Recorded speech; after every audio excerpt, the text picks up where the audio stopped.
So as Jesse said, I recently finished my postdoc at Facebook AI Research, and I'm actually starting DeepMind soon. I'm taking a little bit of a break in between. So I'll be moving to London. I haven't relocated yet. I'm still in Pittsburgh, but I will be starting on the multi-agent team at DeepMind. So this work today I'll talk about is work that I did during my postdoc at FAIR and with collaborators at FAIR. And I'm really excited to tell you guys more about work that we've been doing on zero-shot communication and the progress we've made thus far. Okay.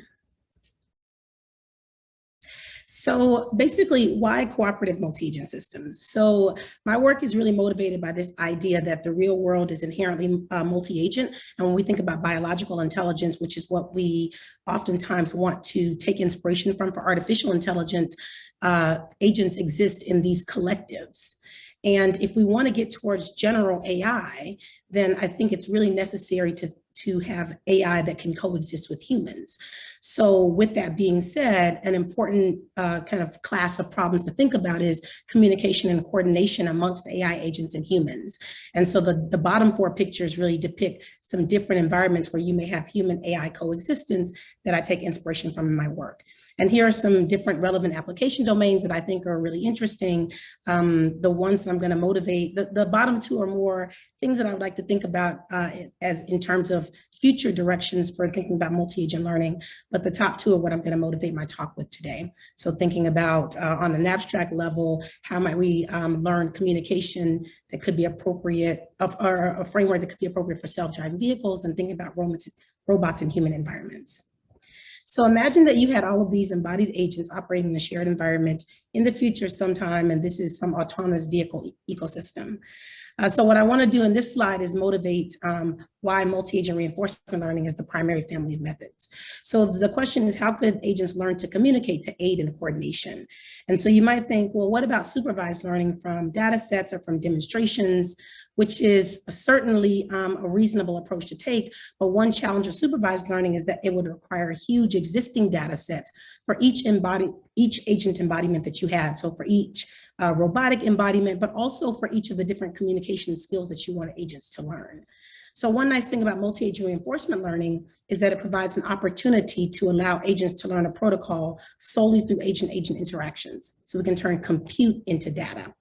And one key question I think that arises if you consider it from that perspective, even if we use multi-agent reinforcement learning as this powerful mechanism, there's a key consideration in learning protocols that will generalize to unseen partners. So for example, cars that have not previously been encountered, but the agent still needs to signal. And so this motivates the work that I'll talk about today, which is really about this motivating research question of how can general communication skills emerge in embodied agents? So thinking about through physical action. And so the talk today will mainly be a core AI framework, and it's motivated by embodied domains on a high level, but I will certainly do my best to make the links to help you understand how this framework is potentially useful for embodied agents. So the background for learning communication protocols. So let's say you have a population of agents of blue, a green, and an orange, and you have a set of communicative goals that the agents need to be able to learn. So the underlying idea is that each agent in the population must learn to generate messages for every communicative goal in the library. So the learning problem is for every agent to learn a policy, mapping the set of communicative intents to the message space. One concrete example might be a communicative goal may be to greet another agent, and the message might be to wave. So protocol learning in the recent literature has really been primarily pursued through referential games, which are a type of multi-agent signaling game. And the premise of the game is as such. So you have a sender agent Alice that gets some input communicative goal G. She generates a message in order to convey the goal to Bob, the receiver, who can observe M only, and Bob makes a prediction about what goal is being communicated. So the loss or the return is really looking at the similarity or difference between the intended communicative goal and the predicted one. Two important assumptions persist, though, in the typical problem setting for learning these emergent protocols. One is that the communication channel is discrete, so the messages are individual actions that come from a set of discrete actions. And the other is that it's a cheap talk setting, meaning there's no cost to generate a message.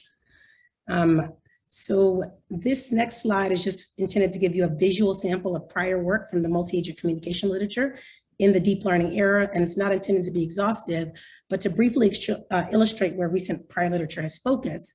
And a key limitation for embodied agents are the two assumptions that I just talked about. So we're going to relax them one at a time, starting with the assumption of cheap talk. So first of all, I want to formalize the problem set we'll be working in. So it's actually built upon prior related work. So we introduced the problem of zero-shot communication, the problem setting zero-shot communication, and it's built upon prior work zero-shot coordination that was introduced at ICML in 2020. The coordination goal for zero-shot communication is really to learn a communication protocol that effectively generalizes to unseen agents, so basically to strangers or novel partners. So in the zero-shot coordination setting more generally, agents are trained in self-play. So here we have two different self-play pairs. Let's look at the green pair. So let's always call our sender agent pi1. Pi1 will get the communicative goal as input, and it can take a private observation O1. It can take some action, presumably a communicative action A, and then pi2, let's always call our receiver pi2. Pi2 can observe the action taken as well as make its own private observation O2, and then the return is back propagated. So now you have these two pairs that train completely independently, a blue and a green. If we want to evaluate zero-shot communication, what that really means is that at test time, we want to have the agents engage in cross-play. So now every sender will be paired with every receiver that it never saw during training. So effectively, we're swapping the agent partners to see how agents do with a novel partner when they try to communicate. So you may say, well, that seems like a very reasonable training setup. What's the challenge using self-play? So one challenge with self-play is that there are many equivalent but incompatible protocols. Protocols are a joint policy, but sender-receiver policy paired. So let's say this is a high-level diagram of an optimization landscape. And so here, each of these red dots represents a solution, a potential communication protocol. But the challenge is they're all equivalent, so they all have a similar loss. Yet they're incompatible with one another because successful coordination requires agreement on one protocol, which means really convergence on the same optimum. So let's say one of these is a German protocol, another is an English protocol. If you have two different sender-receiver pairs that train completely independently, there's no reason to believe a priori that they'll converge on the same optimum. So if one pair converges on the German protocol and the other on the English, now you pair a German sender with an English receiver at test time, there's no reason to expect communication success. What we want to do for zero-shot communication is induce bias in the optimization landscape such that there's one globally optimal protocol. So now, even if sender-receiver pairs train completely independently, they should all be given an appropriate optimization algorithm converging on the same optimum, which means now they both converge on a German protocol. So when you pair the German sender with a German receiver, even though it's never seen it during training, we can expect greater communication success at test time. So our general approach towards trying to enable zero-shot communication is twofold. The first is we want to induce bias in the protocol learning process with priors on the solution space. And we want to use real-world constraints in order to bias which communication protocols are more preferable. But what we'll see is that even once we induce bias on communication protocols, sometimes you still have communication protocols that are equivalent. And so we also want to adapt our learning objective to learn some distribution over equivalent global optima. So we're going to exploit equivalence classes, which were introduced in the zero-shot coordination work for the communication problem. And I'll expand upon this. So first, how do we induce priors from the real world? So embodied agents typically exist in settings where they have to physically exert energy when they take actions. So we want to actually assign a cost for physical energy exertion. So now it's no longer a cheap talk setting, communication is costly. The second thing is that typically in realistic settings, there's not a uniform distribution over words, for example, in language, and we shouldn't expect one in communicative goals. So you would expect yes or no to occur with higher frequency than turn right. So we induce a non-uniform distribution. This Diffie distribution comes from quantitative linguistics, so it's commonly applied. And when you put these two biases together, then what this incentivizes is once we induce bias on our communication protocols that minimize effort. So basically you want to rank, what it should do is rank goals by likelihood and actions by cost or physical energy exertion. And you want to map the highest likelihood goals to the minimal energy or minimal cost actions. And then you incentivize these minimal effort communication protocols. But again, like I said, my picture suggests that there should only be one globally optimal communication protocol once you induce this bias. But what about the fact that symmetries exist in realistic communication? So now I have some communicative goal. I want to tell another agent in my autonomous vehicle ecosystem to go ahead. It's their turn. And there, let's say there are 3 different ways I could do this that all exert the same amount of energy. One, I could wave with my left hand. Another, I could wave with my right hand, both saying, you go. And another, I can just like nod my head saying it's your turn. The challenge is that these would lead to 3 different communication protocols, and they're all equivalent. They all exert minimal effort, but they're incompatible. So if I'm a receiver agent and I trained with a sender agent that waved its left hand to tell me to go ahead, and now at test time, I face a sender agent that nods his head to tell me to go ahead, I'm not going to be able to interpret the communication because the protocols that we learned were incompatible. So how does this impact the optimization problem? Well, if you have no redundancy in the action space, and these costs are really like a proxy for semantics in some sense. So basically you're saying like distinctive meaning when, by saying distinctive cost. So if every action has its own distinctive meaning, every goal has its own distinctive likelihood, then you have no redundancy and there's only one way to map goals by likelihood and actions by cost. However, whenever you have many actions that have the same cost, so like, for example, many different actions that could mean the same thing, or many goals that have the same likelihood, then you have redundancy. You have more than one minimal effort protocol. And so this is the case that we try to address in this work, and we will focus on action symmetry in particular. But the framework will be reasonable for any kind of symmetries. So as a concrete example, here's a simplified domain where the left column shows a visualization of the sender policy, middle column visualization of receiver policy, right column of the visualization of a confusion matrix between true intent by sender and predicted intent by receiver. So what we want to see is probability mass along the diagonal, because that means sender and receiver agree. On the left side, the sender policy, the left column, the y-axis is the input of the sender, so different communicative intents it could see, and the x-axis is the output of the sender, different communicative actions it could take. The middle column, the y-axis for the receiver is different communicative actions it can observe. So again, it's input, and then the x-axis is different intents it could predict, which is its output.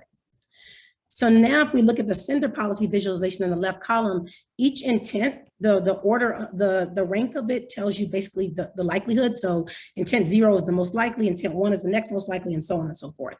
And then the actions, these like blocks that I show you the energy class they belong to. So action 0 exerts an energy of 0. Actions 1 through 4 exert an energy of 1, and they all basically exert the same cost. So they all are equivalent. So there are many different ways to learn a minimal effort protocol here, because as long as you map intent 0 to action 0, you can map intents 1 through 4 to any of the actions 1 through 4 and still minimize effort. So what you see is the agents are able to do really well with their training partner, but the challenge is that when you swap them in cross play, they perform quite poorly in zero-shot communication, because the reality of it is their protocols are equivalent but incompatible. The only thing they can really get right, if you look at the confusion matrix on the right side, is intent 0, because there's only one way to map intent 0 optimally, which is to action 0. So, and that occurs 44% of the time. So that's basically all they get right. So the question is, how do we address this gap in communication efficacy between training partners and novel partners? So if you use self-play to train, it incentivizes each sender agent pi1 to optimize for only an individual receiver, pi2. What that looks like in the optimization landscape is just one protocol. But what if we have several equivalent protocols? We use the other play objective, which is the work that was introduced in zero-shot coordination. It incentivizes each sender agent pi1 to optimize for an entire equivalence class of receivers. So an entire set of receivers that could have different interpretations. And I think, and so basically it's like learning a distribution over these equivalent protocols. But two questions that I think that arise are, one is, what is this other play objective optimized for in the referential game, which is what we've been talking about for communication? And the other is, how do we obtain these equivalence mappings? For the sake of time, I'm only going to go a little bit more into the second one, and the first one I'm happy to talk about more offline. Okay, so in order to play the referential game with symmetries, now I'm a sender agent. I sample a goal from the set of goals. I take action AJ, but what you do is pass it through this equivalence mapping, and then what comes out is an equivalent action AI, which is what the receiver sees, and then the return is back propagated. So if the receiver predicts correctly, then what the sender learns is it can take action AJ to communicate goal G, and what the receiver learns is action AI can be interpreted as goal G. So now let's say, what about in a later session or a later instance of this game, and it gets swapped. The sender agent now takes action AI, it gets passed through some transformation, and then AJ is what the receiver agent sees. So now the sender agent updates its learning to realize that if I see goal G, I could take action AI or AJ. And the receiver agent updates its learning to say, oh, if I see action AJ, that also means goal G. So effectively, AI and AJ are equivalent actions. And so on a technical level, what we're learning is this is a transformation matrix to convert AJ into AI. That's what the equivalence mapping is. So we minimize the KL divergence between action AI and some transformation on AJ. And the implication is that these actions are symmetric. They belong to the same equivalence class. So that's the underlying intuition. So now how that changes is now in the same game, each intent gets mapped to an entire equivalence class over actions, not just one individual action. So you see intent 0 still gets mapped only to action 0 because that action is in an equivalence class by itself. But intent 1 gets mapped to a set of actions, a uniform distribution over all the actions in energy class 1. And the receiver learns if I see any of these actions, they all mean the same intent. So on the left, what we see is if you use self-play, you have 5 different sender-receiver pairs that learn equivalent but incompatible protocols. On the right, 5 different sender-receiver pairs learn equivalent and compatible protocols, basically the same protocol. And so there's there's a similarity in terms of self-play. The agents can play well with their partners, but with a novel partner in cross-play, performance degrades substantially if you do self-play. But with using the QED algorithm, I probably didn't say the name, but quasi-equivalence discovery is the name of the algorithm. Using the algorithm, basically all the pairs converge to the same protocol. So that means that you can talk to a novel partner just like you could talk to your training partner. One trade-off is that there's much more energy cost because you basically learn a probability probability mass over the entire action space, which includes more costly actions. So this is one of the trade-offs with using the QED algorithm. But there's a huge increase in communication performance. So then you may say, well, what about the continuous action setting? Because that's really what we use for, embodied agents. So now let's say we have this embodied agent that has, articulation in its limbs, and now our messages are motion trajectories. And so this is really underexplored in the multi-agent communication literature. We haven't seen prior work that's looking at these high dimensional continuous motion trajectories. So basically you have a continuous action space and continuous energy values, not just these discrete classes of energy values. And so we use a slightly different method, which I'll go over very quickly. But the key question is zero-shot communication possible in this continuous high dimensional setting? So to show you the representation, how it changes slightly, you still sample a goal from a set of goals. You still have this policy, but now it's observing an entire set of observation actions over time, so an entire trajectory over time. And the receiver agent will get the entire trajectory tau. It can still make an observation. And so now when it gets back propagated, the loss actually before was still a combination of communication efficacy and some penalty on the action cost. I just didn't show it, but we adapted slightly because now the action cost penalty is actually like a torque. So that's why it's continuous now. So it has more physical meaning now. And then we still do self-play. Each of these circles represents like the sender receiver pairs in self-play, but in order to train, we haven't figured out how to take advantage of symmetries in the continuous action setting. So we freeze the set of senders as a training set and a test set, and then we initialize new receiver agents And then the receiver agents train against the training set of senders, and then they test against the test senders. So the extent to which they can do well against the test senders is the extent to which they can engage in zero-shot communication. And then, so just qualitative analysis of a simple task. Let's say you have two intents. Intent 1 occurs about 2/3 of the time, and intent 2 occurs about 1/3 of the time. So intent 1 is much more frequent. The top middle plot shows energy over, so the beginning of training to the end of training. So it's the vertical axis is actually time, which is a bit counterintuitive. And the horizontal axis is energy cost. So what you expect to see is intent 1 to be to the left of intent 2. Intent 1 is more likely, so it should exert less energy. It should be to the left. The top right is a Gaussian at the end of training. So at 10,000, the distribution of energy values for intents 1 and 2. And effectively, it's doing what the objective function is incentivizing to do. It's maximizing mutual information between the goals and the costs. So if you just look at, if I just tell you, what the energy exertion is, and you never see the motion trajectory itself, you can still with very high probability predict which intent is being communicated because the Gaussians basically don't overlap. And then also the fact that the Gaussians are pushed all the way to the left of the x-axis means it's minimizing cost. Even if it was high mutual information, if the Gaussians were pushed more to the right, that would be higher cost. So that means that we can, the cost of the trajectory is sufficient for predicting the actual goal. So zero-shot communication is, or zero-shot coordination is in principle possible using these continuous action protocols. There are some open challenges. Oh, so here's a visualization of one sender policy for each of the intents. There are some open challenges, like actually there's difficulty inferring this energy latent variable because we don't tell it about the cost variable, so it has to figure that out. Performance degrades as you increase the number of communicative intents, and we're still trying to, discovery of symmetries is an open question for the continuous channel setting. But I think it's promising in that we see that we certainly can achieve high communication success given this framework, even in continuous settings. So the motivating goal here was the emergence of communication protocols for embodied agents. The novel challenges were these costly communication channels, which derives from energy exertion, and they're high dimensional continuous because of motion. And so we introduced zero-shot communication problem setting, realistic priors for inducing bias that comes from the kind of settings embodied agents exist in, a method for learning equivalence classes, which is called quasi-equivalence discovery, and then exploring the optimization of these continuous action protocols, challenges with that. So I'm just going to hone in on two things with respect to future directions. One is, again, this idea of if the symmetries in the continuous channel setting is still unclear. I mean, it's still an open challenge. It's still, it's interesting, but it certainly is still an open, challenging problem.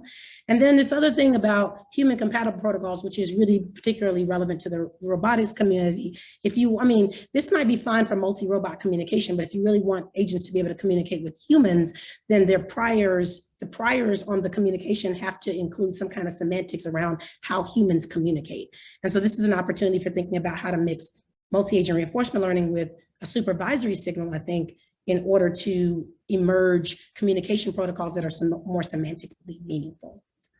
Okay, that's it. I want to acknowledge my collaborators. Jacob Forrester is kind of my primary collaborator on this work, but these are all collaborators from FAIR. And with that, I'll take questions.